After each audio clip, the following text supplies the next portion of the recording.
Northern Lanarkshire is a community radio station governed by the registered charity Getting Better Together Limited.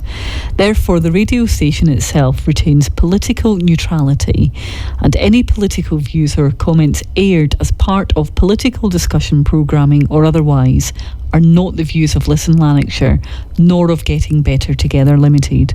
The station has a set of key commitments found on the Ofcom website, and we adhere to all necessary Ofcom rules. For more information or inquiries, please contact us at radio@shotshealthyliving.com.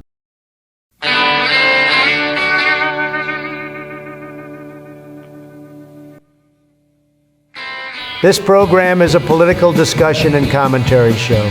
It contains robust political discussion and strong opinions. Politicians with a sensitive disposition should turn off now. The views expressed by contributors are their own and are given in a personal capacity as residents and individuals. They do not represent the views of any council, Listen Lanarkshire, or any associated organization. No council resources are used in the production of this program. Contributors who hold elected office are not speaking on behalf of their authority and are participating in a personal political capacity. This is a great show, beautiful show, big beautiful show, so big and so beautiful. These guys are great, not as great as me. Who will they offend this week?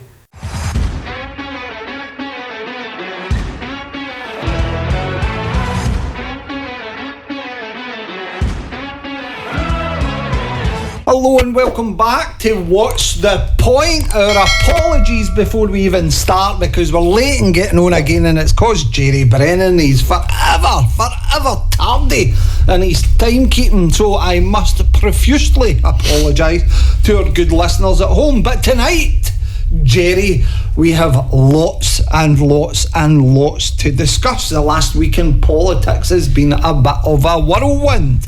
So, before I kick off, I would like to introduce the Beelzebub bowler himself, my partner in procedural crime, the one and the only Mr. Jerry Brennan. Jerry, how are you? I'm very well, Greg, and as always, it's an extraordinary pleasure to be here. Jerry, I am currently printing t-shirts with that slogan on them. I think we're behind the curve on that. We should have done that. We should have done that about 9 months ago. And I have to say to the good listeners or listener at home, there is a greatness to Greg's lateness. Yes, I agree. It is quite embarrassing that an adult simply cannot keep to schedule. Well, I apologise profusely, but it is your fault. Anyway, moving on swiftly, Jerry. Swiftly. For those good folk at home, we've been inundated with people contacting us, commenting in relation to last week's podcast. Unfortunately, we had a technical difficulty, so that meant that we couldn't. You would have noticed that we weren't live streaming in DAB either, so there was a whole raft of complications and technical complications. So hence the explanation to that. In addition to that, our video editor was off as well with a sickness bug or something like that, so we didn't manage to get any of the footage either. So this week we're back on track. Everything is working, our internet is working, our live DAB feed is working, and just as well because we have lots to Some argue that last week's show was the best show we've ever done. Well, I would argue one of the best shows we've ever done, so we have to make our apologies to the good people and say we're sorry. We'll make it technical issues. We'll make it up to you over the next. They'll happen. But anyway, Jerry, this week and last week in particular, since the show aired last week and we moved into this week, there has been a lot happening in Scottish politics, and more so in a North Lanarkshire context. Well, there has been, and this is a story that's been on the go now for almost 4 years. Yeah, almost 4 years, and in many ways it's a defining story for this council period, beginning in 2022 in my other life and in your other life as an elected member at North Lanarkshire Council. We were part of the administration that won the election, the 8-week SNP administration. The 8-week SNP administration, and that came to an abrupt end in July. The honeymoon period ended in July, when stories unearthed in the Sunday Mail, a story by the fabulous Hannah Roger, previous guest of this show, who brought to us a story which led to the leader of North Lanarkshire Council, Councillor Jordan Linden, having to resign his position as leader, and ultimately then later on in the year he resigned as councillor as well, and removed himself from politics, and that resulted in not only a by-election which the SNP lost, it resulted in stories in the press about conduct and behaviours that we can speak a little bit about later on. It led to the loss of the administration, embarrassingly and destructively for the SNP in North Lanarkshire, and it also led to a number of members leaving. So immediately 2 Airdrie councillors left the party, called themselves independents, and another 8 members left to form what was the Progressive Change North Lanarkshire party. So the SNP group dropped from about 37 councillors to 25, 26, and have never recovered. So there you go. So a big story, and Mr. Linden, his case has only just come to court over the last 2 weeks, and appears at the moment to be culminating. So it's coming to the end of that, and some of the newspaper coverage of that has been extensive and shocking and bad. So there'll be a lot of your listeners, Jerry, and I appreciate a lot of them may be interested, may not be interested in how this is all unravelled and unfolded. I think that we would probably be best starting with the newspaper cuttings that's been covering this court case. So let's kind of look at past Tuesday, where this all kind of kicked off in Falkirk Sheriff Court. And if we go to the sort of first articles, Jerry, in relation to that, where were we on Tuesday? So the one I'm looking at the moment it's one of the later ones. 23rd of March is Monday. So we'll go from Monday. We give honest and fair reflection. We even read up to the day's sort of announcements coming for the press as well. So why don't we just cover everything that's been put out? Why don't we do that? So the first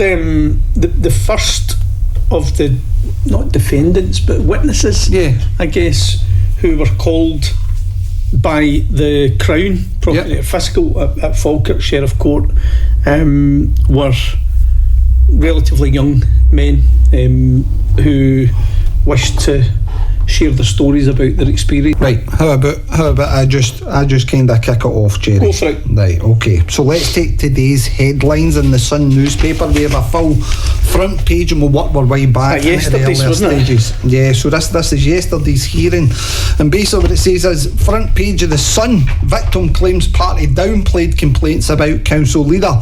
Nats ignored sex claims against the rising star. SNP chiefs ignored claims one of the leading politicians had sexually assaulted a lad of 18, a court heard yesterday. Ex-North Lanarkshire Council leader Jordan Linden, 30, allegedly targeted the member of the party's youth wing in 2016. The alleged victim told Falkirk Sheriff Court, everywhere I went for help in the SNP, I was ignored or downplayed. The former SNP chief climbed into a teenager's bunk and sexually assaulted him during an SNP youth wing event in Barcelona, the court heard. The alleged victim said Jordan Linden, 30, assaulted him at a hostel where the group from Young Scots for Independence were staying. But the man, who was 18 at the time, told the jury the Nats chiefs downplayed or ignored his complaints about the behaviour. The witness was given evidence at Falkirk Sheriff Court on the 4th day of the trial of Linden, who stood down as leader of North Lanarkshire Council in 2022. He said the incident in September 2016, in the aftermath of one of the nights out, We all sort of raced each other back to Mr. Linden. Mr. Linden and I were first and went pretty much straight to bed. Then in the night, Mr. Linden came into the top bunk beside me. He was sort of cuddling me from behind, sort of spooning me, moving his arms up and down my legs and my stomach, where there were a few attempts to kiss my neck. The man said he tried to push Linden away and told him to stop, but Linden carried on for a couple of minutes. The man said he felt kind of unsafe and insecure, and as a result, but tried to forget it and get on with his trip. He said Linden rose over the next few years from being an SNP Group Assistant Business Manager to Local Authority Leader.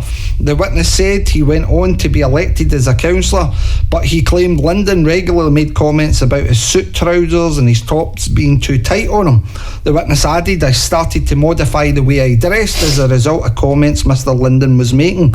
He told prosecutor Alistair McDermott he went into a police station in 2023 to report Linden's conduct because he did not feel confident that internal reports he had made within the party for 2022 onwards would be dealt with appropriately. He said everywhere I went for help in the SNP, I was ignored or it was downplayed. In further evidence yesterday, an SNP party official told the jury Linden had locked him in a bathroom and tried to get him to go to the urinal while he watched. The man, then 18, said the incident happened in an Airbnb after he attended the 2019 Dundee Pride Parade with an SNP group.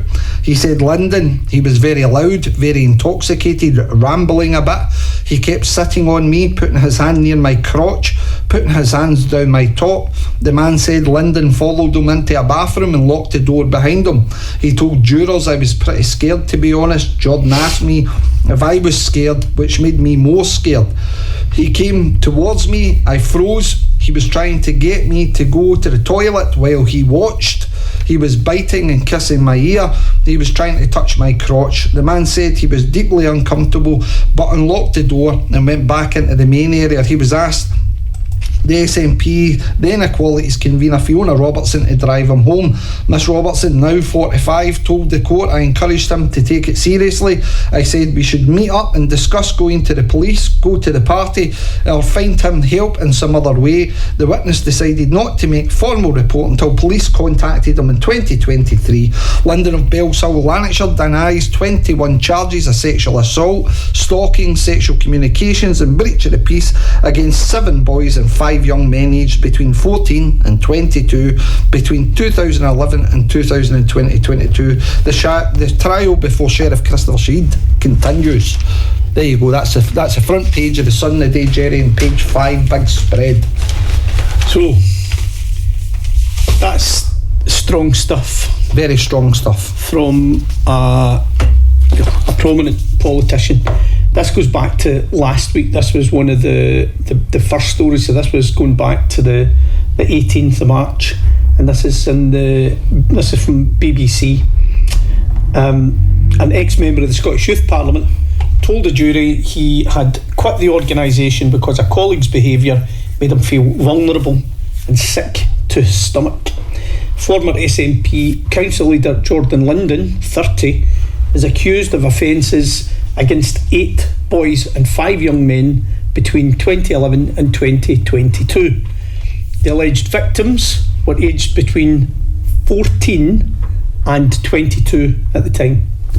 Linden, who stood down as North Lanarkshire Council leader in 2022, denies 24 charges of sexual assault, stalking, sexual communication and statutory breach of the peace.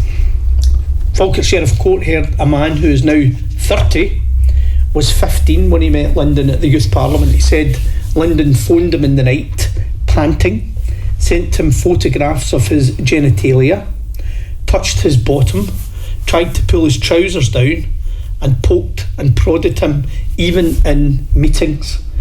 The man said there was no barrier that you'd have with a stranger. He would almost always, and not just to myself, touch your arm, try to touch you in the stomach. He had a way of trying to touch your belt, almost as if to pull your trousers down, asking what boxers you were wearing, tugging at the top. The former MSYP told prosecutor Alistair McDermott it would be nigh on impossible to put a number on how often it happened. He said he made it known he was uncomfortable to Linden and to youth workers, but Jordan touching you on the face or the cheek or the neck, it was continuous, he explained. As the years went on, it continued, and I made myself more vocal that I didn't want it to happen. It was relentless. The man said he made it abundantly clear that he was straight and didn't want Linden touching him. He said Linden's actions were done openly, so it would have been clear for youth workers and others to see. But he recalled one youth worker who told him it was just Jordan. The jury heard the incidents occurred in many locations. The man continued to tell the court about how Linden would phone him in the middle of the night and send him more than a handful of photographs of his genitals. He said he was disgusted and looked in no great detail. The incidents meant he had to have a conversation with his female partner, who noticed the pictures on his phone, emphasising he was not in a relationship with Linden. In one incident, members of the Youth Parliament had travelled for an event when the man found himself booked into a double room with Linden, despite having made it abundantly clear that that should not happen. He said the room arrangements were changed, but Linden was laughing, saying he didn't have any jammies with him and we were booked in a double bed. He said what he termed the just Jordan behaviour became more blasé as time went on and made him feel vulnerable and sick to the stomach.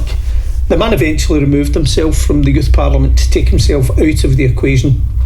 Linden, represented by David Mogach KC, denies the allegation. In one of the charges of sexual communication, he has given notice of a special defence of consent. He also claims 2 alleged sexual assaults on a 22 and 23-year-old man in Bellshill and Glasgow in 2018 were consensual acts. The Crown has also given notice it intends to lead evidence outside of the charges of an incident involving a sleeping man at a youth hostel in Barcelona in September 2016 and an alleged assault at a hotel in Venice, Italy in November 2018. Trial continues. Strong stuff, Jerry. But I think we'd be doing it a disservice if we didn't continue reading out these articles just now. And I appreciate that obviously for your perspective, that our focus has always been on the victims, and there is lots that you and I wish to highlight about this case, but out of respect for the proceedings, we will not at this precise moment in time. And I think it might be helpful, Greg, to go back just a wee bit to 2022 when these stories first unearthed. I have to say, from my own perspective, I wasn't aware of the magnitude of the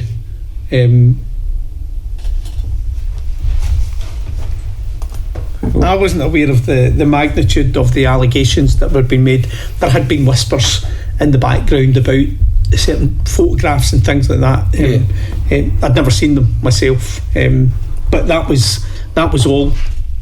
And I think it's only fair on people like you, Paul Damasio and David Crichton, that we are absolutely clear about one of the reasons why the SNP are now short at least 8 councillors in their group.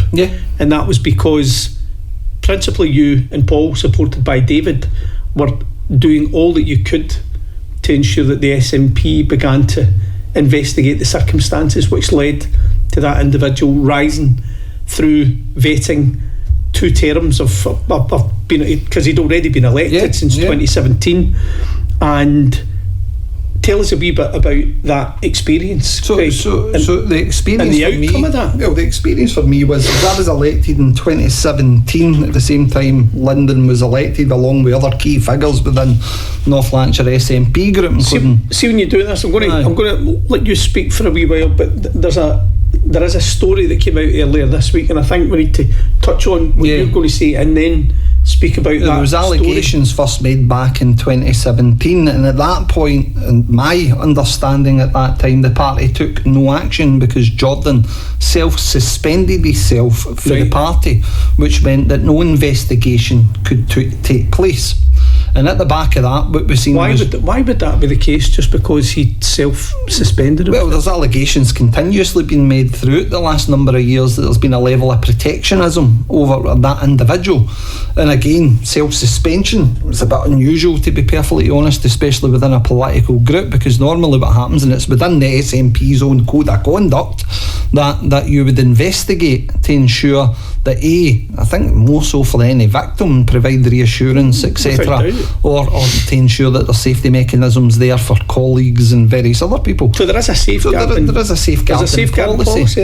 So that's the critical part. But that safeguarding policy, let's fast forward to 2022, and in that time, from 2017 to 2022, Jordan rose continuously. So once he came back for his self-imposed suspension, at that point I think there was no police proceedings in relation to the allegations that were made at that time. He came back, and when he came back, what had happened was he was promoted immediately to assistant business manager within the group. Again, certain Coatbridge figures within the group were pushing Coatbridge SNP group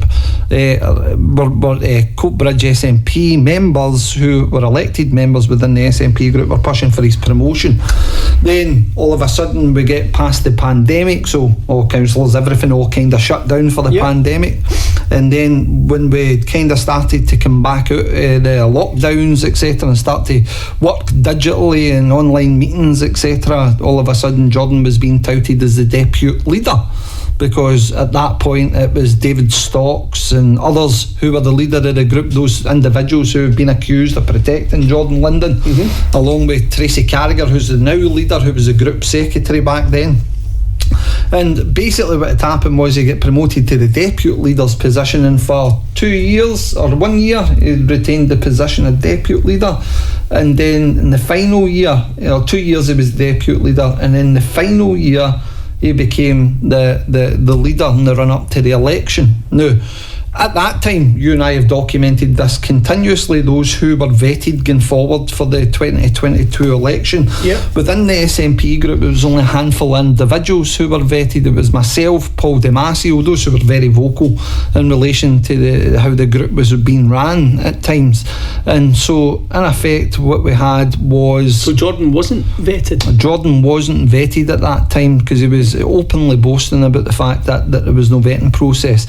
In addition to that, you also had activists. So there was local activists who all of a sudden were promoted to campaign organisers for the council group, etc. Those again individuals coming from Coatbridge. So somebody who had found it necessary to self-suspend themselves. When it came to the next process, they were not vetted. They were not vetted. So the only people that were vetted for 2022 was myself, Paul Damasio, Tom Johnston and Cathy Johnston, who's Tom Johnston's wife. Wow. And they were and funnily enough, that was the previous leadership. So Tom Johnston was the group leader, Cathy's obviously his wife, Paul Damasio was the business manager, and I was the group secretary. So it was whoever was the executive of that, the SNP group. The SNP at that time, and Tracy Carragher took back over as secretary, I'm sure. Right. Okay. And then Fiona Fotheringham was deputy leader under Jordan. Right. Claire Bartley, I'm sure, was the business manager at that point as well. So key individuals that were all again alleged to have been protecting Linden, and all of a sudden they find themselves in the year running up to the election. But funnily enough, was he not suspended again in 2019? No, or did he have to? No, he didn't. He had to remove himself. He removed himself. His candidacy for the Westminster. No, he withdrew, so I don't think there was no public intervention in relation to party intervention. His candidacy. So he withdrew his candidacy in 2019 for being an MP candidate. And so basically what happens is, fast forward, and then all of a sudden we're heading into the election. Jordan and this individual who, I don't know if we can name her or no, can we name her? I don't know, she's an organiser, national organiser for the SNP. I don't know, we'll just toss it out there. Go for it. Right, okay, so Kirsten Greer was the organiser at that point. For the CCC, for the council campaign committee. Yes. And basically what had happened was she's always had a very close relationship with Jordan. I'm sure there's still some audio recordings of them. I was on that executive, Greg. Yeah, I remember. I was on that executive. I kindly volunteered.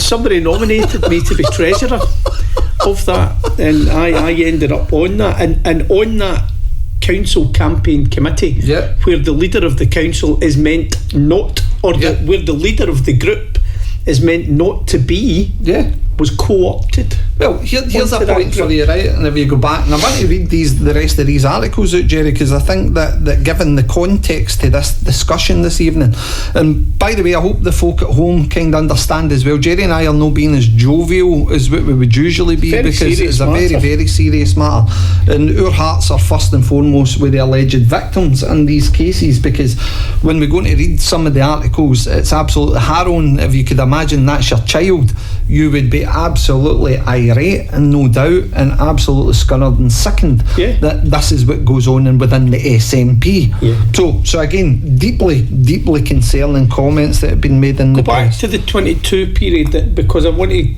the element of the downplaying is important. That story's important.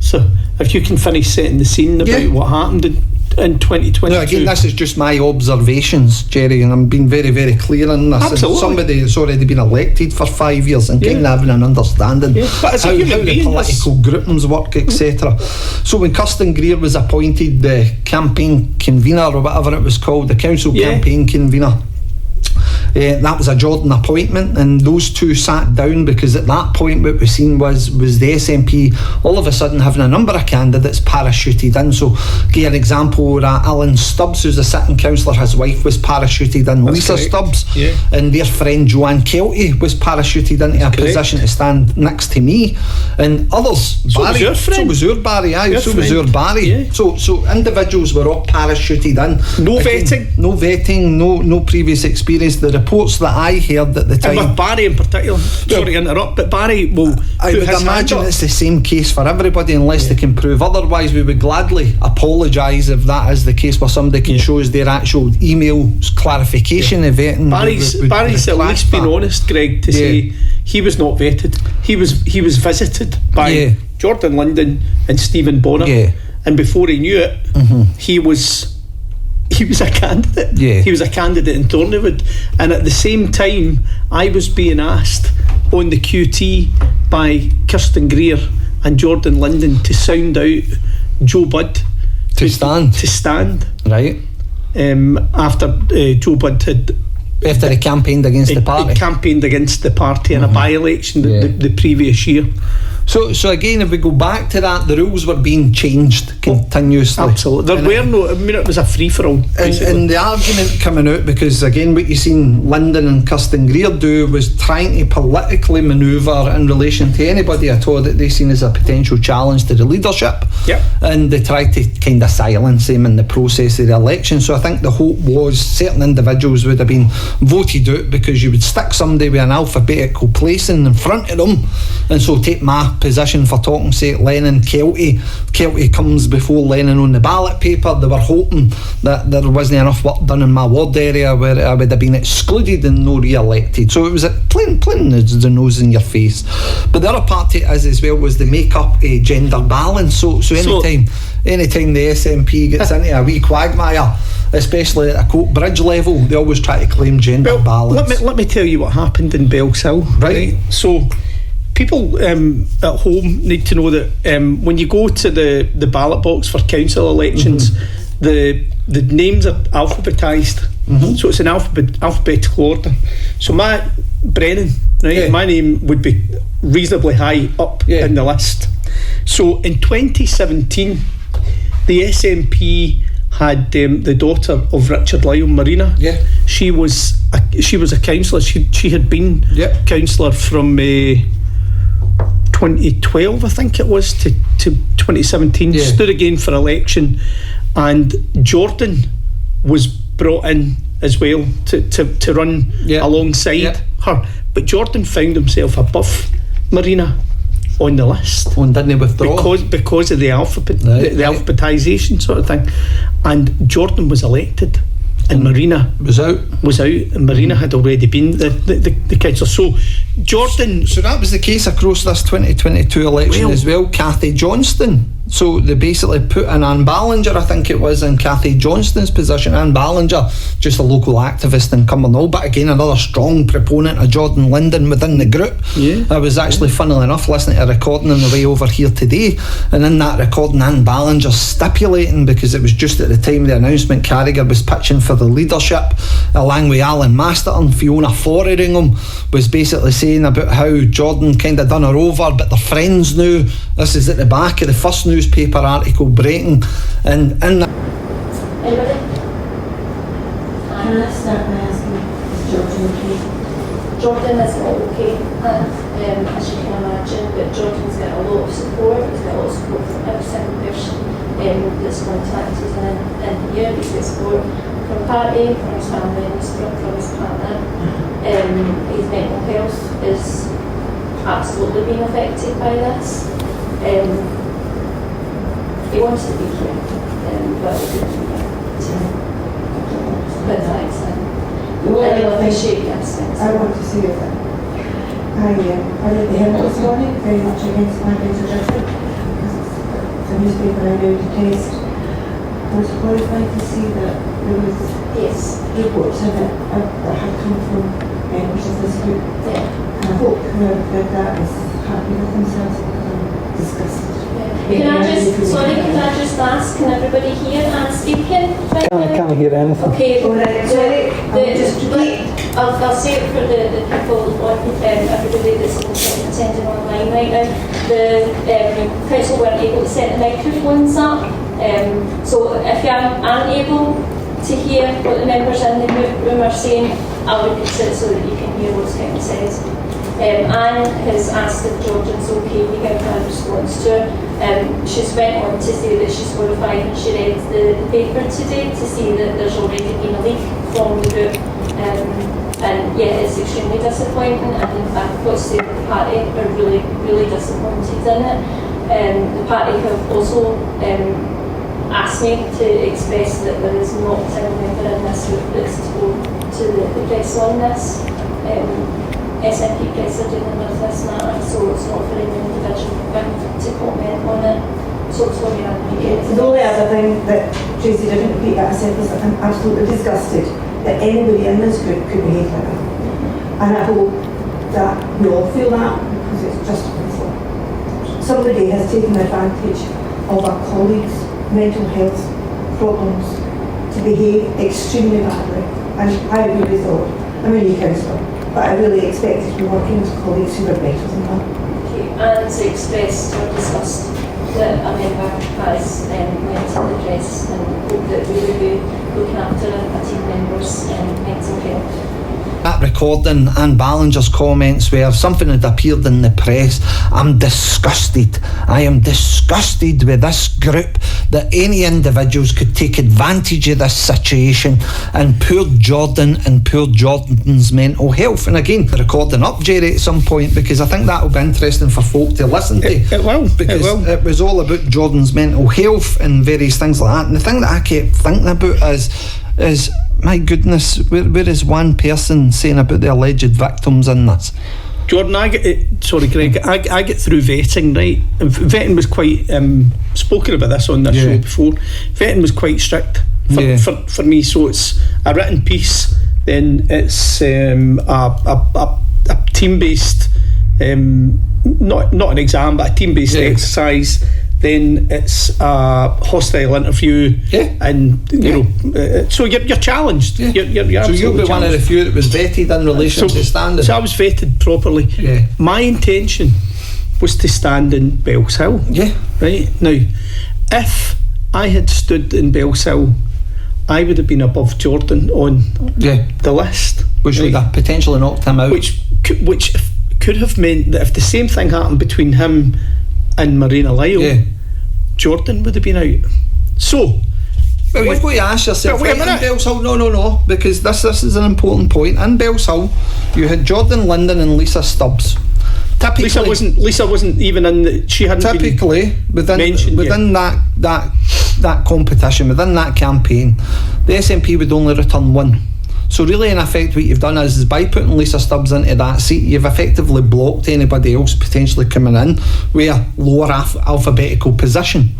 So I've always had a firm belief that these individuals were all placed into these positions for the protectionism of that leadership. Well, I am of the opinion, and was at the time, without being particularly vocal about it, but being politically pragmatic, I understood what was going on, right? And I understood that if I was above Jordan on the list, then there might be the potential of some skullduggery, right? Yeah. And lo and behold, I was at training one night with the kids training, and I got a phone call at 8 o'clock.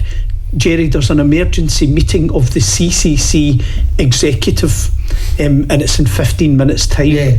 And it's on Teams, right? So at that meeting was myself, Jordan, Girl Greer, Kirsten Greer, yeah. Polish girl that works in Claire Adamson's office, and Eve, right? Mm-hmm.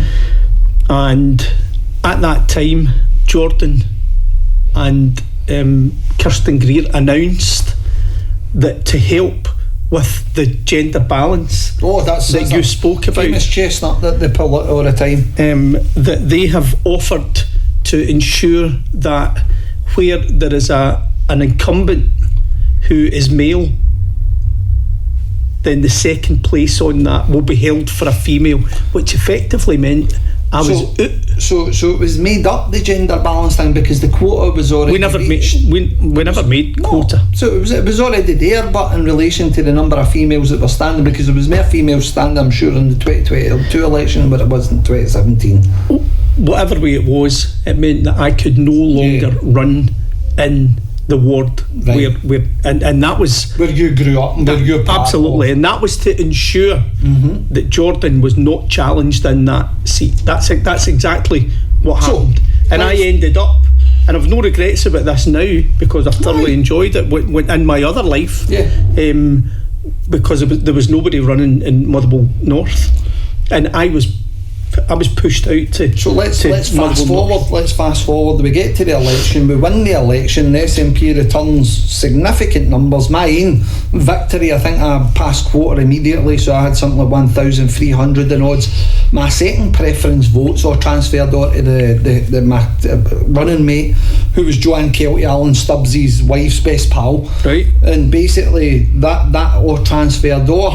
And again, the only reason she was elected is because of my second preference votes, right, and because I'd done the groundwork in the 5 years that I was elected. So by putting Joanne Kelty and she went above, no relationship with the area, doesn't come for the area, nothing. But she went above you on the list, on the alphabet. She went above me, so I think that the hope was that I would get booted out, so there was no challenge coming for Jordan Linden at a later stage.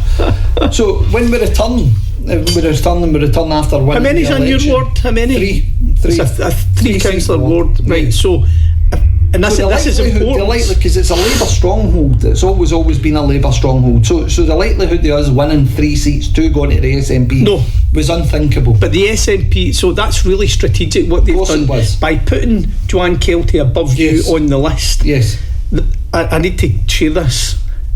The SNP has never. They have never been in a position. Hold on a minute. It's important.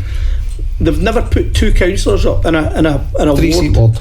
They've never put 2 up and not got 1. Not got 1 through. Yeah. So that effectively that would have meant that you would have been out and Joanne would have been in. Yeah. And that would have been tata. So campaign, we never spoke.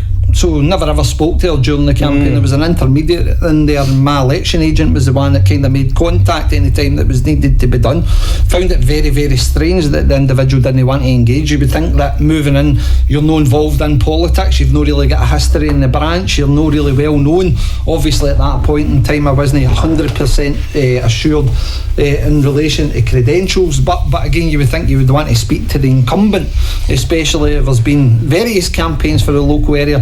Garcosh is a wee bit different. Moody's Burns.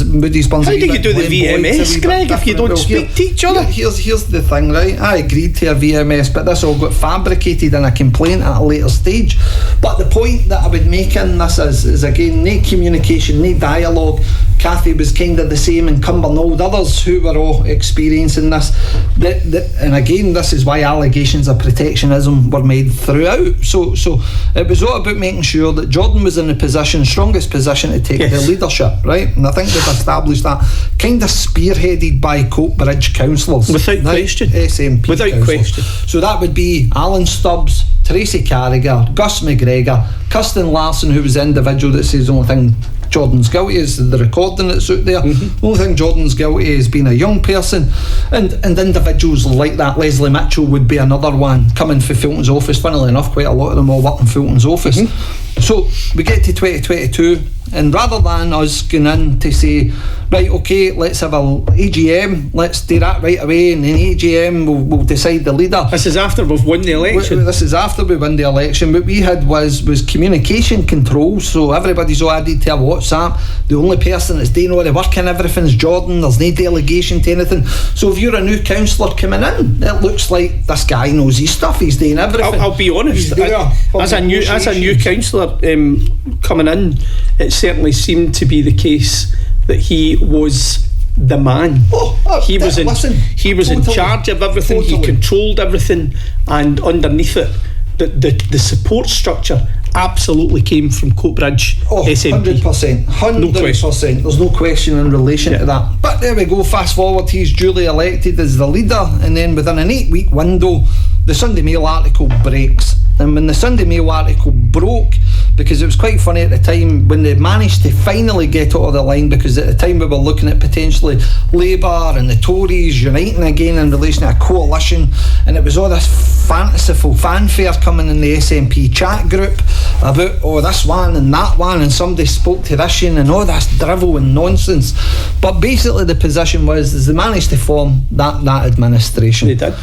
When it was, because again, and I think that man there, this El Presidente, he sat and watched it all. Well, that is the bit I've always been absolutely astonished by, because Jim never made any attempt, none, when it was within his gift to actually take the administration, a minority administration. He could just have jumped with the Tories. He did it with the Tories, and that would have been him all sorted. Now, obviously, at that point, the Coyles were still part of the SNP group. Again, other proponents to support Jordan Linden. I never really heard any cross words between them.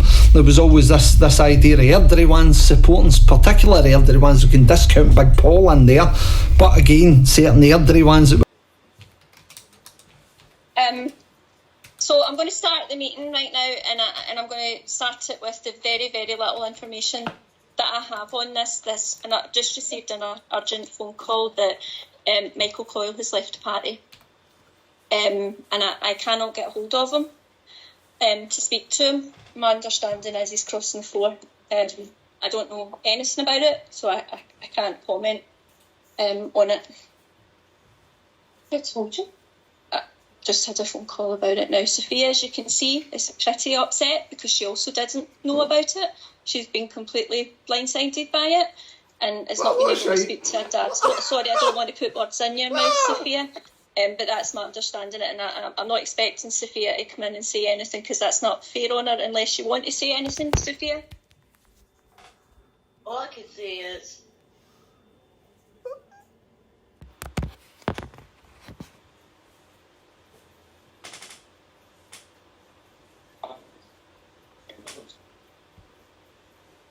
Right. Right. Can you hear me online? Okay. Oh, there you have it. We've lost by 1 vote. No doubt.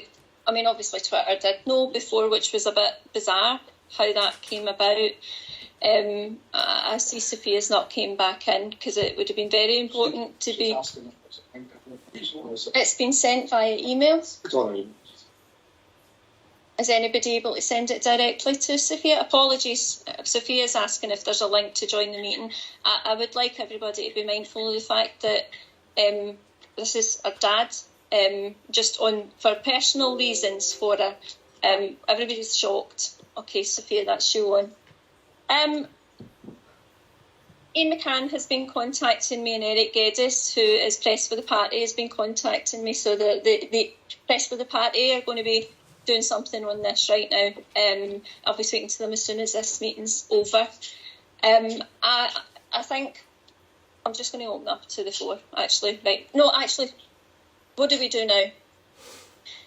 My position is all the other positions are protected right now under the 6-month rule. I suspect tomorrow there is going to be a requisition put in to overturn that. So I think we've probably got about 14 days left.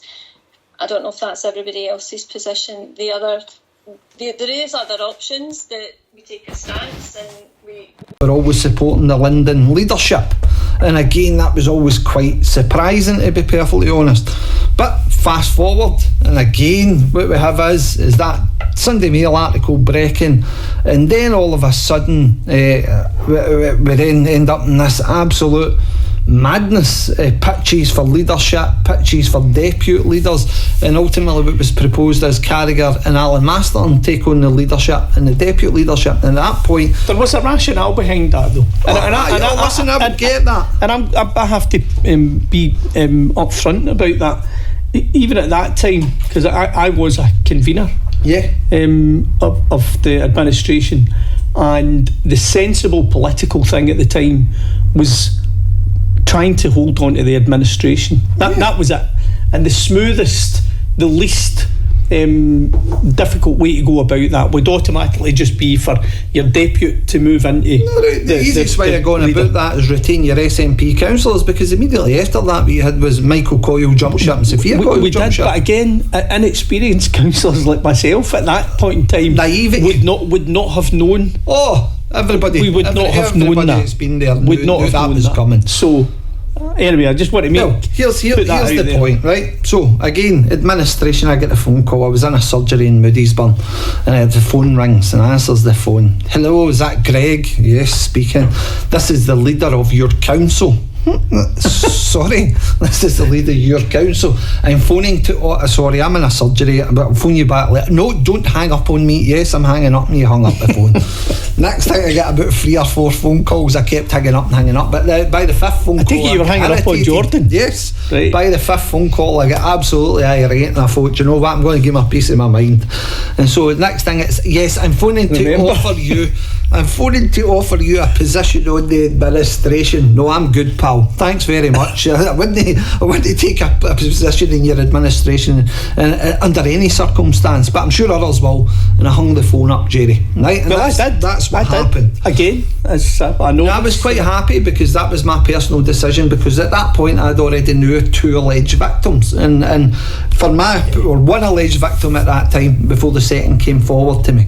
And the bit for me was when the Sunday Mail article broke, I was kind of surprised at the level, because by that point the social conditioning had already taken place in the group. Funnily enough, the majority of individuals that were massively supportive, the ones that are all mentioned in the recordings and various other things, and I need to be very, very honest, these recordings have all came to us. We've no sought them, we've no asked for them.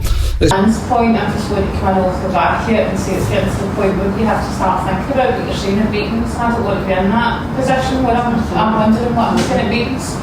And I want to add on to that I would hope that moving forward, although Jordan's not here tonight, I hope everybody rallies round and supports him still as a group member, because I could just feel it's kind of tragic. You know, his career's been stopped in his path, and that's that. Just going to leave it. Okay, Kirsten just came in on the point about leads, and then support for Jordan's mental health. I want to say 3 things that come in my head as everybody's been speaking. In relation to the timeline, I believe, right, but I think it would be a widely accepted thing that quality of a leader is decisiveness, that a leader should be able to make a quick and decisive decision. And I do think the timeline is appropriate and in keeping with the situation at hand. The second thing I want to say is that, in my opinion, based on the information that I have, the only thing that Jordan Linden is guilty of is being a young person, okay? And I do, he's making a decision and he's doing it with a group in mind. He has other things in his mind, but he has that in mind. But I would urge anybody who is considering themselves, put themselves forward, either as leader or as deputy leader, to fully consider the background and if it will take any reprisals at all, if there's anything that threats to happen, the exact thing that wants to bang on as a leadership now, a short time like that.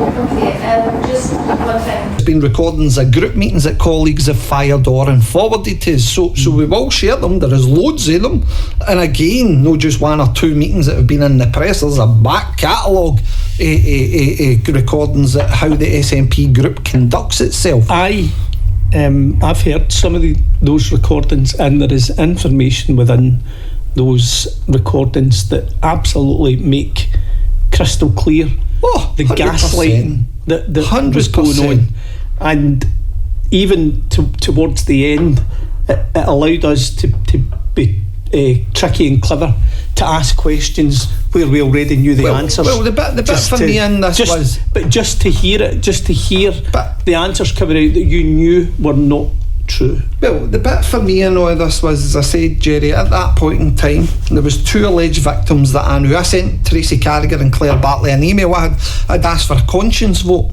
so I did at that point in time when the administration, they'd moved into the leadership. Right. And I highlighted the fact that I can't vote for this leadership because, again, you're not conducting an investigation. I'm not confident in you. It seems to be that as I know 2 of the victims, I'm not prepared to vote for an administration that's not going to take any action. I'm not looking for a kangaroo court. I'm looking for an investigation. I'm not looking for judge, jury, executioner, somebody to follow the process that's in the SNP's own code of conduct and would you call it, your safeguarding policy. So the safeguarding policy is really clear. We can post that up because I have a copy. The very same safeguarding policy they tried to use against me by disgracefully saying that my own ward colleague could put forward a complaint in relation to me by I don't know what it was. It was three complaints that came in, one for Larson, one for Sullivan, and one for Carragher, but she didn't make a complaint, but she was making a complaint. The Carragher's complaint came in. She wasn't happy with email exchanges between me and the chief executive or me and her or whatever nonsense it was at that point in time. And then all of a sudden, like a miraculous ray of light, when the email exchanges between Carragher and the National Secretary came back and says you've not got enough evidence to proceed to a suspension, lo and behold, Joanne Kelty appears for nowhere to say, by the way, there's a complaint email, this is what it is, and there you go. At this public meeting, he said when he was explaining the SPT member that Alan, whoever it was, Adam or somebody that was the SPT member, and never mentioned me. I don't have any recollection of that. And the funny bit about it was, Jerry, as part of my defence, because I had to get a solicitor at the time, we took a witness statement off of everybody in attendance. I read the one from the chair of that meeting. Everybody turned around and says this is absolute nonsense. I remember when I read the comment from the chair. She was very offended. She was very offended. She certainly in her writings was irate because what that suggested to her was that she would accept that level of behaviour or that kind of bullying conduct, and in no circumstances would she, because no behaviour like that took place. So within the SNP group, I think we've kind of established that there's a level of, I don't know what you would call it, friendship, cronyism, protectionism. I don't know. Why do you think they would bring? There's a level. Why do you think they would bring such a dodgy complaint? Because they have to tarnish my reputation in relation to being, they wanted me as an independent for the outset anyway, because there would have been a potential challenge coming for me at some point, right? And I think that was what it was to stop. Now if you look at the previous incumbency of the leadership, do you think the questioning of the leader and the reason for him 100%. Losing the administration was the final straw? 100%. They had to deal with me. And so really in effect I think that looking back in hindsight, I think that again the positioning of Kelty in my ward area or other things that were all lining up in relation to the CCC, anytime you post something in the chat somebody was jumping on right away to try and, so that's what I said to you the other day when I was actually going back through the chat, the pattern of behaviour is absolutely quite staggering. So the only person at that time who would be absolutely vocal would have been me and Big Paul, and Big Paul less so, but Big Paul would have done it differently. but the only person that would be vocal about that individual would have been me. And so really in effect the partner behaviours that again will publish everything, Jerry, once this court case is over, regardless about the result, whether it's a guilty or a not guilty verdict, because I think it's in the public interest. Yeah, I mean the case will take care of itself. Of course it will. And this isn't at all anything at all to hang me that. But the other interesting fact is in this case as well, when you remember Alan Masterton was being pitched as the deputy leader, Fiona Fotheringham was the deputy leader in the run up to the 2022 election. And just when we all came back, Jerry, because I refused the position, you all got nice shiny offices on the fifth floor, and you all get buddied up with your partners, your committee conveners and everything else. I got Josh Cairns. Right at the back there was a wee cupboard, and in that wee cupboard, that was where the ones who never had it, we were all the badgings apparently, right, but that was the bit where the ones who didn't have a convenership or didn't have anything were all saying, right? So it was like the group room, the gulag. I think there was about 40 in there. I was one of them. Joanne Kelty was one of them, so again put her desk next to mine just to watch me. And then the other one was Fiona Fotheringham and somebody else. I can't remember who the last one is, and God, it's escaped me. It might only be the three. But Fiona Fotheringham came in and she basically said, I was speaking to her at the time, and Fiona had highlighted how Jordan had shafted her and done her over. Wait, hear this, right? So Jordan had shafted her and done her over because they convinced him and Carragher that basically that she should stand down because of her mental health, and because of her mental health she wouldn't be in a fit state to take the position of deputy leader, right? So fast forward, newspaper article breaks and Fiona stood down. Tracy Carragher was the deputy leader for the time we won the election and get promoted to the position of deputy leader, and the nice wee additional pay in there. Then we get to when Jordan had to move and Tracy was promoted to the leader, self-appointed, in relation to that. Was just an anointment. So I'm sure Fiona just assumed that she would I don't know what the assumption was, but there was an interesting thing, because again I was listening to the recording the night when I was on my way over here, and the recording is absolutely bizarre, because again she'd stipulated that to me in the group room. I can't remember who else was there. Was it Willie Goldie was potentially there, or Danish? I can't remember what one it was, and Big Paul maybe was there as well. But basically what had happened was, when we got to that position and she made her contribution that night, Tracy had explained that her and Alan Masterton, the chief executive of the council and the chief executive of the party, want consistency, continuity, consistency. So we've been kind of selected to take that, or have approached Alan Masterton today to be the deputy leader of the group. Yep. And Alan's agreed to be the deputy leader of the group. And then next thing, this wee voice appears. Yes, I've been. Just to say, I've spoken to Jordan today as well. So he's grateful of all the support that everybody sends in, and he knows that obviously you're thinking of him. Obviously over the weekend we've been in touch, and he's obviously gutted the way things have turned out, which is obviously upsetting for everybody. I've obviously been candid about my mental health, and the election basically I hit a wall. I think everybody knows that, and I was deputy leader for a year. I'm probably in a better place now, and I certainly will think about it over the weekend. I have not got a convenership, I've not got a position at the moment, and I will think seriously over the weekend about standing as a deputy leader, if you would have me. And then that, obviously depends on Alan as well, what Alan's thoughts are. Okay. But just to have a think about it over the weekend, obviously discuss that with my family as well, and then see if there's any support there for that. Okay, and also I think that would be sensible, yeah. Okay. So Fiona's just expressing, that Fiona's experience issues with her mental health as well through the election, and she's expressing a desire to consider what she might do over the weekend, and we're going to have a discussion on that. I think it's fair to say at that point then, probably when you feel like that, your head is not in the right place to make decisions. And I probably did make a rash decision standing down, I'll be honest about that. So I'll certainly discuss that with you over the weekend. speaking to Jordan today. He's so grateful for all the support he's getting for the group. As you can imagine, his mental health is a wee bit tarnished, and he's really, really in a bad place. And me and Jordan have sorted things out since the fallout. So they've sorted everything out, and she's going to consider standing for the deputy leader's position over the weekend. She's going to. Well, this was after it was gone. Right.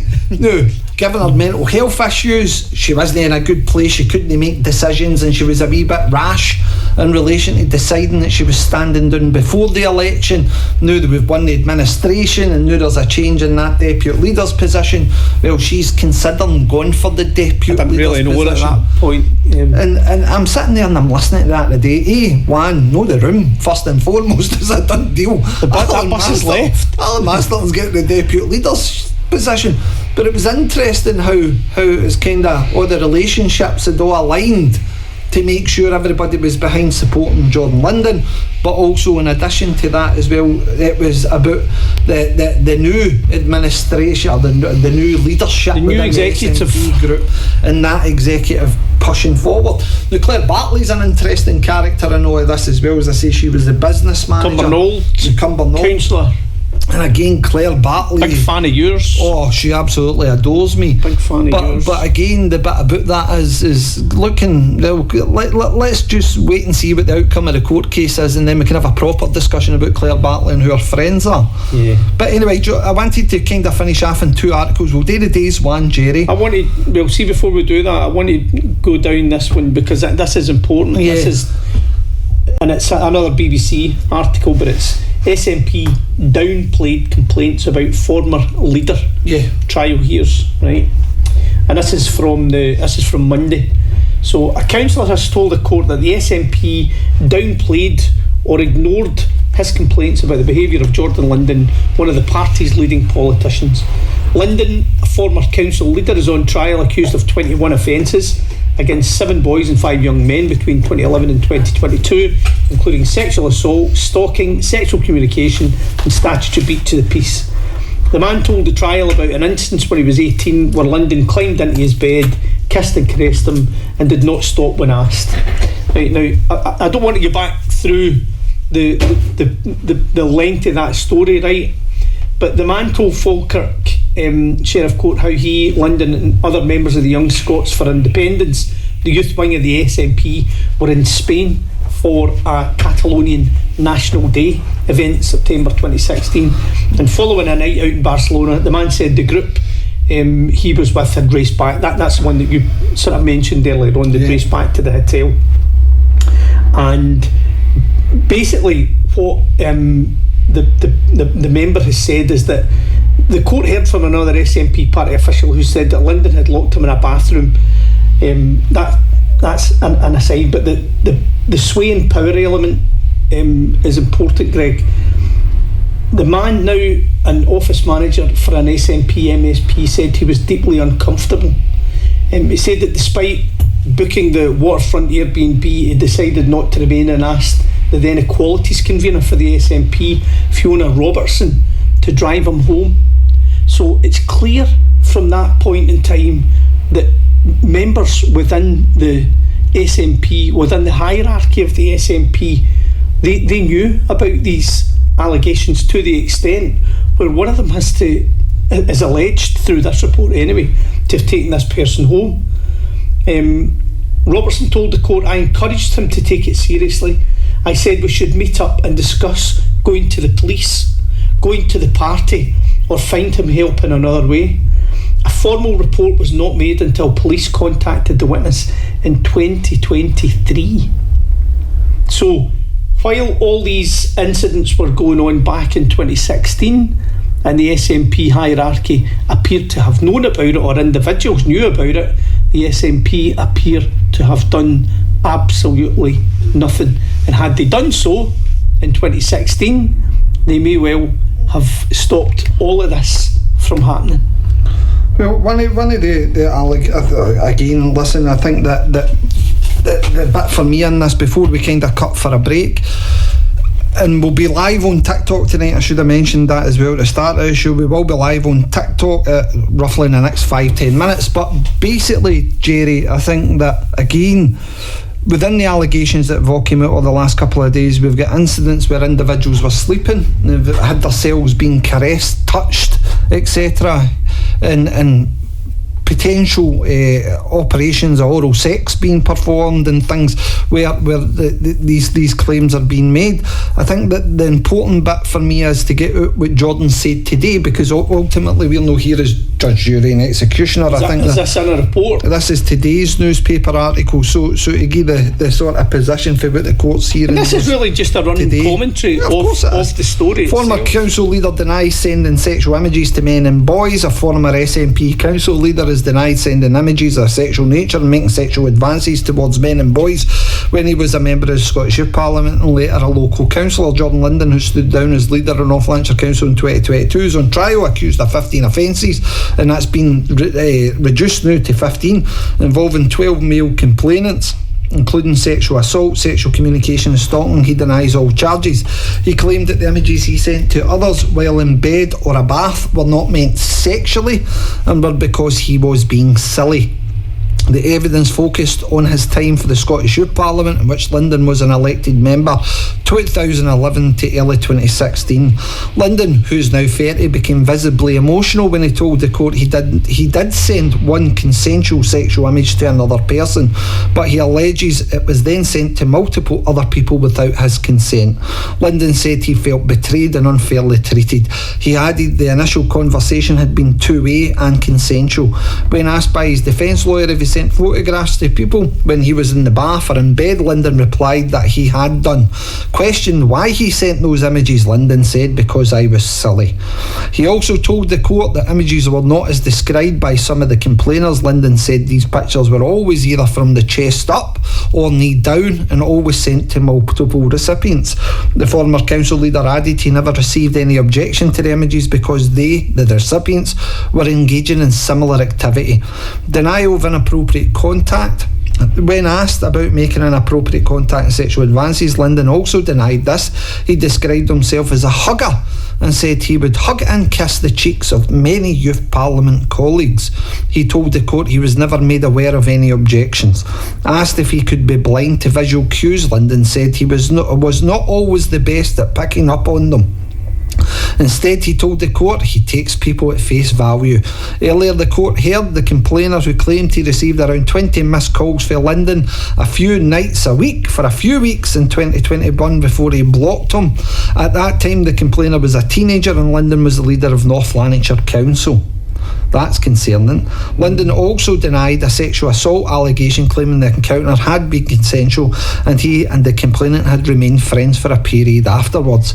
In another incident, Linden described being the subject of an investigation into his conduct in 2016 while the chair of the Youth Parliament. I thought it was 2017. He said he resigned and no blame was apportioned to him. After the investigation, said it cut off all contact with those he had met during the time and felt betrayed by the people who were his friends. Under cross-examination, Linden said he believed the allegations came as a result of media interest and the images he had sent had been reinterpreted. When asked if it was true that the complainants, with the exception of one, were younger in age than him and junior to him in politics, Linden said too many degrees by a matter of a year or two. Don't know what that means. Procurator Fiscal Alistair McDermott asked Linden if he used his seniority as a way to make sure people wouldn't speak up about what you were doing to them. Linden objected to the term and told the court, I was not doing anything to them, I was engaging in a friendship. These people were my friends, people I trusted. Asked if all 12 people had now turned against him, Linden said that would appear to be the case. The trial continues.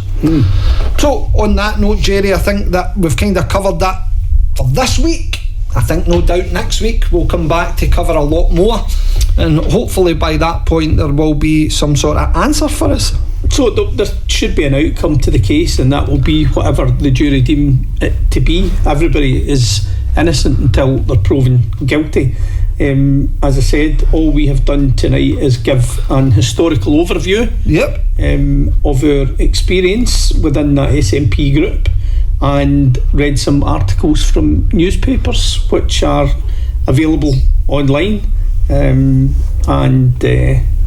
more than that, I think it's time for a short break, Greg, and we can maybe watch a wee bit of Silver Fox. Oh, we'll get that, Jerry, we'll get that. Anyway, we'll be back, we'll be on TikTok live as soon as we come back after these quick songs.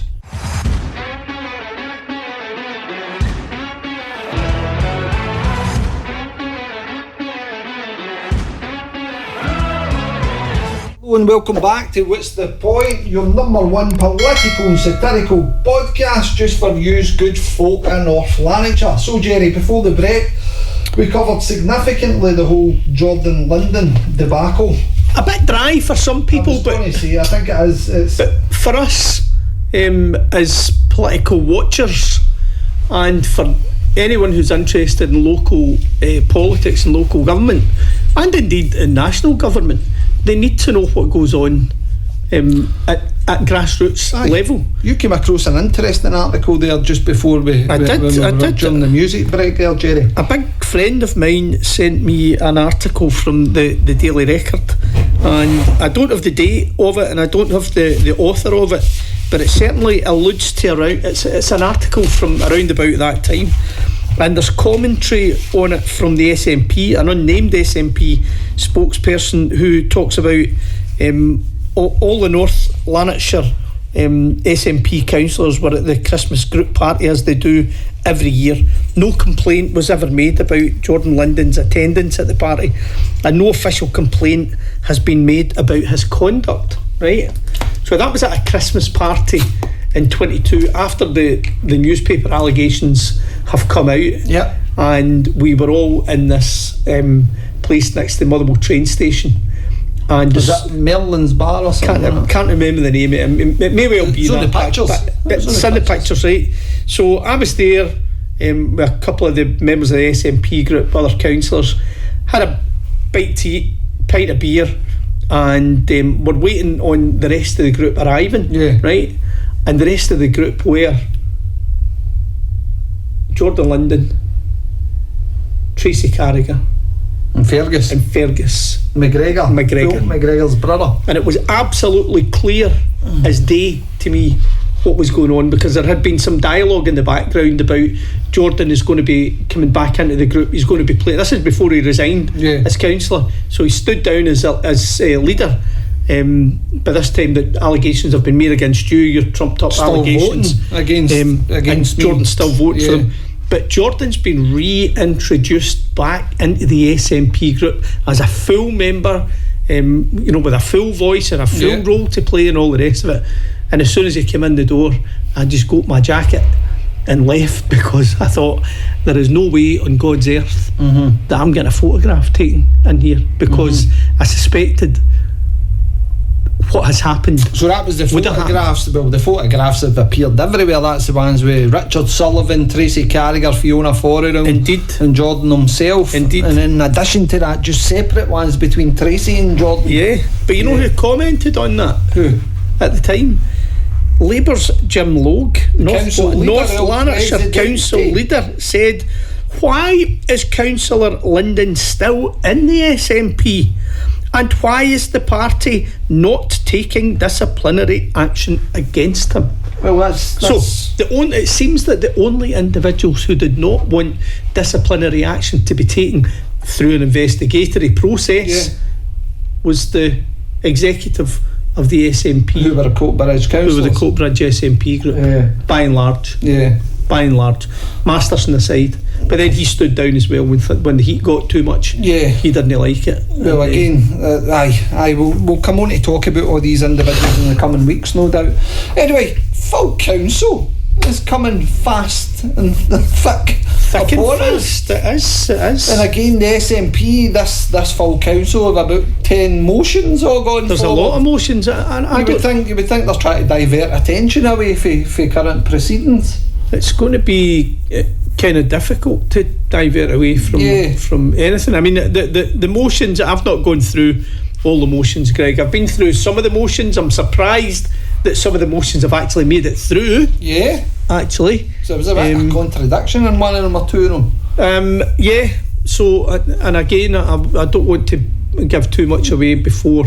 No, it's not private documents, is it? I don't mean that. I just mean I don't want to ruin my line of discussion, because I want to be able to speak in my other capacity as an elected member, not as I am here as a private citizen speaking my truth and opinion. Well, the bit that interested me, Jerry, was last full council was the budget meeting, and at that budget meeting, I remember, we'll play the clip on the podcast, we'll look back at that, but that podcast meeting, the SNP group presented a budget, and in that budget they highlighted that I would go back to the Jelly Babies comment, if you vote for the what wasn't in it? Budget, then you will get so you'll get the Aquatech.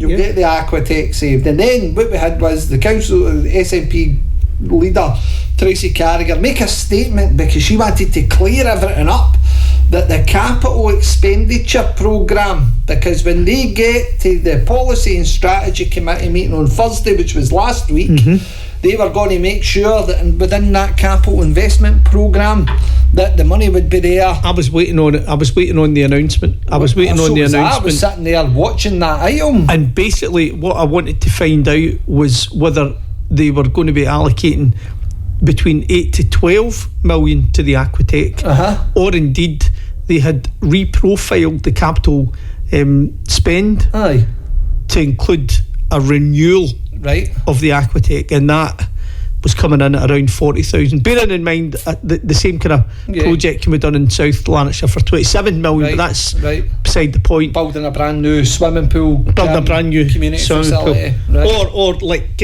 organising. This is just the way the Labour administration go about thing. They organise a half marathon, telling everybody that the upper end of the budget, the worst case scenario is that it'll cost 60 million. Right. Much did we lose? Quite a bit. 140. Quite a bit. 140. 133% over budget. But no, that's public. That's privately funded. Now they've got sponsors galore for them. Well, they've got some, but they've applied for some. So negative. But they had some private funding the last time. Bartlett had sponsored them the last time, gave them 5,000. So, but there's more people want to be involved in that now, in the sponsorship, and rather than having a 3-year run at the marathon without any intervention at all before they measured the relative success of it, it's going to be after this year. So they lost 140 million last year.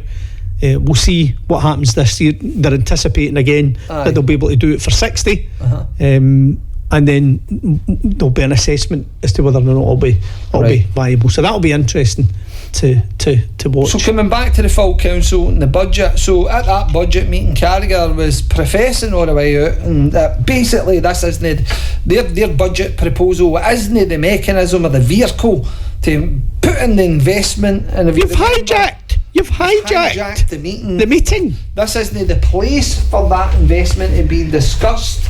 And basically they were holding out and trying to divert people and deflect people, especially those who attended the protest march, that was going to be it. The best place for this to be heard was going to be policy and strategy. And lo and behold, you get to whatever item it was way down the agenda list, and it was the capital investment programme. And that was last Thursday. Logue opens up, and we're going to share all the clips to it again, Jerry, and we'll share the clips for the budget meeting as well.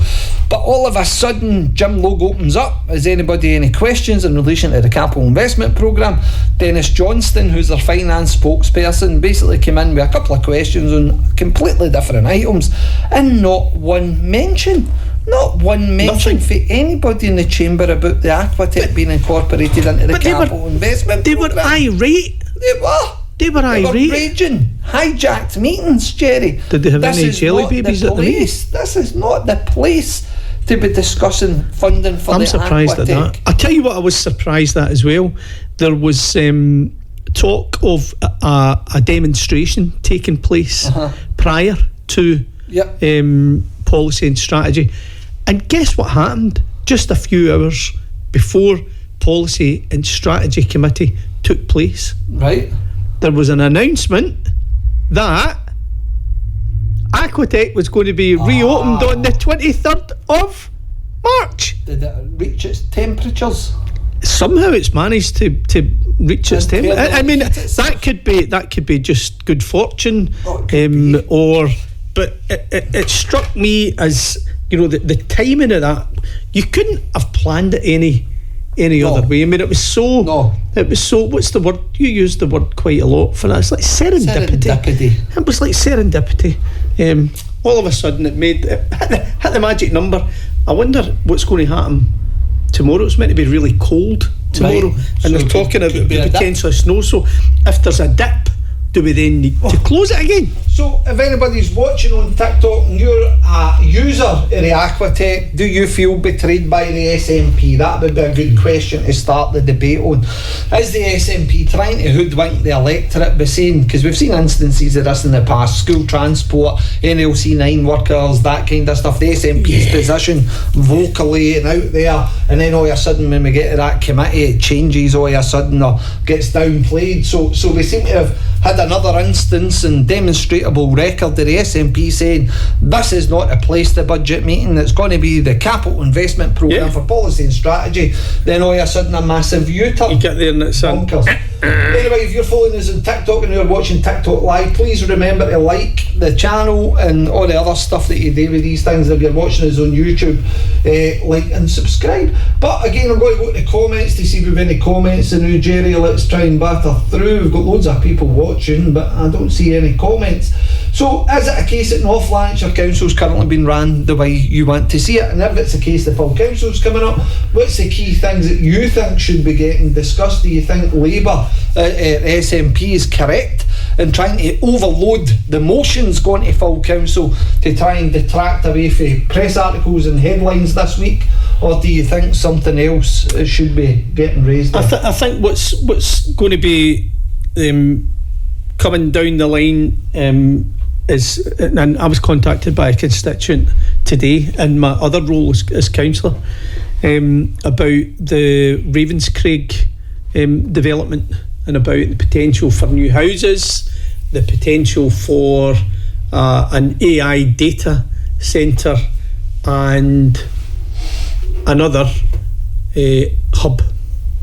Right. And so I think everybody's been prepped for that, and within that there's supposed to be leisure centre provision as well. So I think members of the public really want to be pushing on that one to see exactly what that provision is going to be. I mean, leisure can mean a number of different things. It could be a gym hall. Well, you know what I mean? It could be a badminton court. An updated policy and strategy in relation to the plan North Lanarkshire, and we are Scotland's #1 breastfeeding authority. There is all sorts of things that we're absolutely excelling at. The plan on poverty and all these other things, although no reaching the milestones, but we're in the green in relation to a lot of things. And I'm trying not to be negative in relation to this. No, because we're doing some good things in some areas. There is a lot of good things, but also in addition to that as well, is investment being channelled into areas, Jerry, that we don't really need it. And it comes back to this idea of community hubs. Big emphasis on community hubs that was really strongly enforced, that kids are running into classrooms now excited. And when was the last time anybody remembers running into a classroom excited? We better watch that one. But no, I mean, the thing that people need to be aware of with these new hubs, and particularly the new hub in Ravenscraig, is that may well have an impact on other schools in the localities, and I'm conscious about that for schools in Motherwell North, because if they are going to be building a community hub that's going to cater for 2 primary schools, there's a number of primary schools in and around the Newt Hill area, the Carfin area, the New Stevenson area, that might be impacted on that, and there's one school in particular that causes me grave concern. I'm going to jump in here, Jerry. One comment, Joe Thompson, Labour and the Conservatives, lids cancelled, elections reform stopped them, with the May elections soon, vote reform and all. I don't know about that, buddy. I think you might be a wee bit wrong there. Where's the other comments?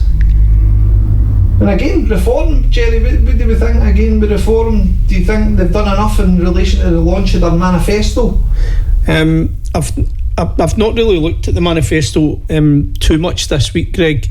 We digested and spoke about the contract that Reform had, which basically was the English contract that they tried to doctor for Scotland, probably not that appropriately.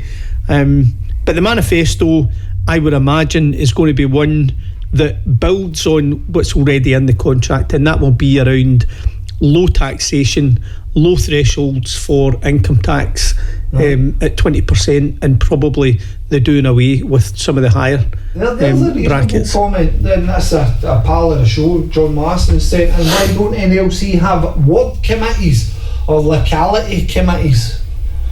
Ward committees or locality, would that not be the community board? I mean, that's the concept behind that. But the ward committee would generally be your community council, John. But really, should we be looking at a local authority about because again the biggest complaint is everything is centralised in Edinburgh. Once you get to a local authority level, well, everything is centralised into the civic centre. Why are we not looking to push out more local democracy? I don't think there's enough functioning community councils on the go at the moment, and that leaves room for the community boards to dominate what community goes on. Boards don't have any decision making powers. I know, but they still dominate, because at those meetings it looks as if there's officer involvement in it, there's council involvement. Right, so let's take a comparator, because the nearest comparator us would be Glasgow, right? And the area partnerships within Glasgow, every ward area has an area partnership. Within that area partnership, same sort of setup as a community board, partners are around the table, officers are around the table, elected members are around the table, and key people are positioned within those area partnerships who have a big influence in a local ward. These area partnerships all have about what would you say, well, there's £1 million investment in infrastructure to each area partnership, but also in addition to that they've also got something in the region of about 70,000-80,000 that they can fund local projects with, or maybe even it's £100,000 that they can fund local projects with. So again, there is money available. Why have we no money available in our community boards? It absolutely is bizarre to me that people that are coming to that, they've not got an application process to be able to get grant funded. So in my other life as a councillor, and this is watching how this goes in my ward. You better watch, you get a complaint. In my ward there's Newthill Community Council. You've got a couple of new listeners, remember, so you better watch yourself. Newthill Community Council has got really committed individuals on it. They've been on it for years. They continue to show up every month, and with meagre amounts of money they do an unbelievable job. Whether it's just getting planters around the village so that they've got flowers in it, whether it's fighting for lights for the Christmas pageant or the Christmas tree, whether it's arranging litter picks, doing away with graffiti. There's a guy, I don't want to name him, but there's a guy up in that in Newthill who's on the community council, whose job is just to go around every time he sees graffiti and he sprays over it. No, he sprays over it. Right. He sprays over it, and it's about taking ownership of your locality. You can call it your locality if you want. I would much rather give money to a functioning community council who had a genuine interest in their community and making things done. I don't know if it's a community council where that funding would be best placed. Right, let's take this as an example. I know a couple of businesses that are jet wash businesses, window cleaners, etc. in North Lanarkshire. There's one in particular I can think of off the top of my head now, right? And this guy's got a mobile sort of window cleaning kit kind of thing, jet wash in the back, all that kind of thing. I've seen countless posts for him going about, and any signage that he comes across that's a bit bogging and sort of got algae growing in it and various other things. He just hits it. He's at a jet wash. Now, that's civic pride, in my opinion. That's absolutely phenomenal that we've got individuals in our communities that is prepared to take a wee bit of pride in their area and bring an area up to a wee bit of a standard. don't get me wrong, council was facing cuts every single year, and those cuts will hit departments. One of the things is the anti-vandalism teams within North Lanarkshire. I don't really think they're as prominent as what they once were. They've been depleted all the years. Environmental health's been depleted, all these kind of things. But again, if we had community boards with funding, then that means that if it's a case of a local guy who's out there volunteering and doing that kind of clean-up, well, they could apply to that and say, look, this is the cost it's costing me. I'm not looking for any additionality, but I want to recover any costs because I'm doing it as a civic duty. Are you a fan of the community boards? Personally, no. I think it was a good concept, but I don't think it's been executed properly. Right. I think that the community board structure, once you dilute and basically put every partner around a table, I think the intention was good. I think in comparison to the way it was in the old model, the LAPs, the local area partnerships, I think that it's kind of lost its way, because at least back then with the LAPs there was actions that could be instructed upon officers, whereas now it's as if the council's reneging and taking that. It's all about a strategic approach now, and partners have to do more, and partners are the ones that are going to do. The council doesn't seem to do anything anymore. No, I mean, we've spoken about that. We outsource pretty much everything. It's bizarre. Aye. And if you're a local person, say coming along to that community board and you want to raise, I want speed bumps in my local area, well, there's no disposal route to that. There isn't. An officer can turn around and say, right, we'll investigate the site, we'll check the traffic management, we'll check this, we'll check that, and if it's a case there's justification for speed bumps, we'll access the budget, that £1 million infrastructure budget, and we'll put it to the area. As I said again, I see it as a missed opportunity, a community board. Do you think the community investment fund then, coming from council tax,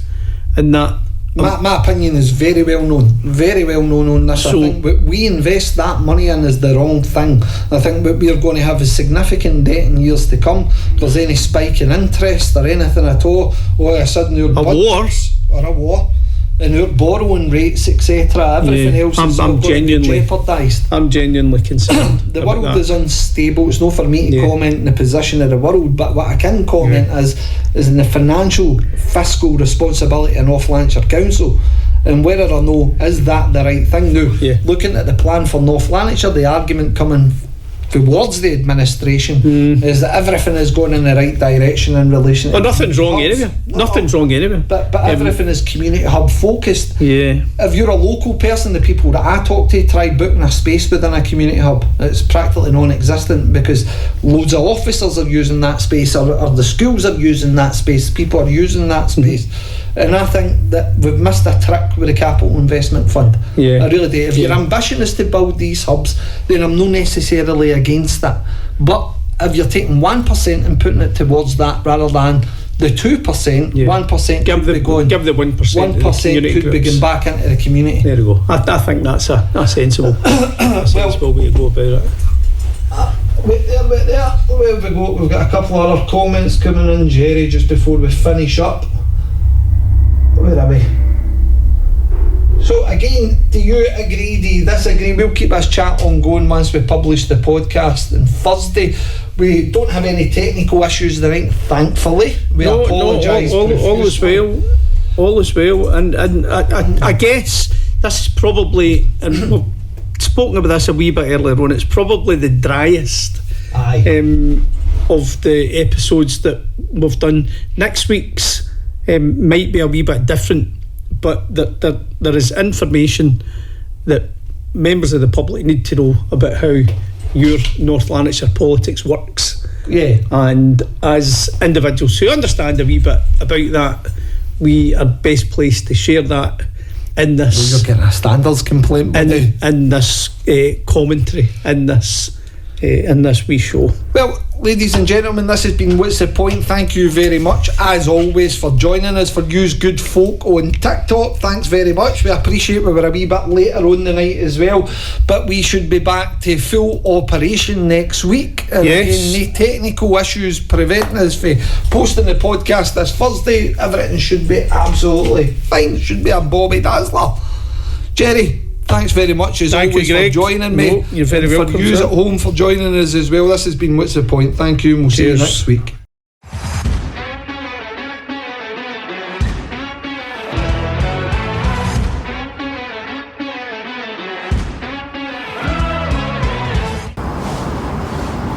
Thanks very much. Obviously, like it is, we're in a position where we've got to show responsibility. And I agree with everything you say, Tracy, we've got to do that and act fast. There's leaks in our group which is tending on word for word everything that we say, and it's unacceptable and it's appalling. And obviously, Jordan is a colleague, and we have got to be very supportive round about all our colleagues. And our party's really got to show that we're supporting each other. And I don't agree with the links that's happened with Cohen. I'm appalled with it, and I hope whoever or whatever stops now, because this can't continue, because we're in a position of responsibility, and we've got to be showing that each and every one is responsible. And I think that's what we're trying to do just now. We're trying to do this and holding at it, like Jerry's saying, we've got to control this situation. And Labour has always been sort of waiting in the wing for us to call, and we've got to show that we can handle every situation as it comes, and that's what we're doing here tonight, and I think we've got to do that. Thank you. Thanks.